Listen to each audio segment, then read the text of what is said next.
ধানটা তুমি দিকে না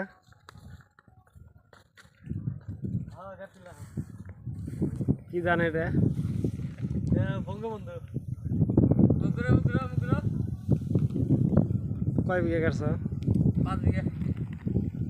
3 বিঘা আছে তাতে বিঘা কয় মন করে নাম এটা 30 মন তো ইনি তো 5-12 হবে এর থেকে বেশি হওয়া লাগে ওই 30 মন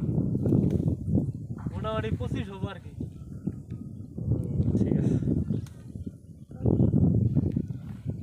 এদিকে আবার দেখছো কি সুন্দর বাগান ক্ষেত তাল করছে বাগান লাগিয়ে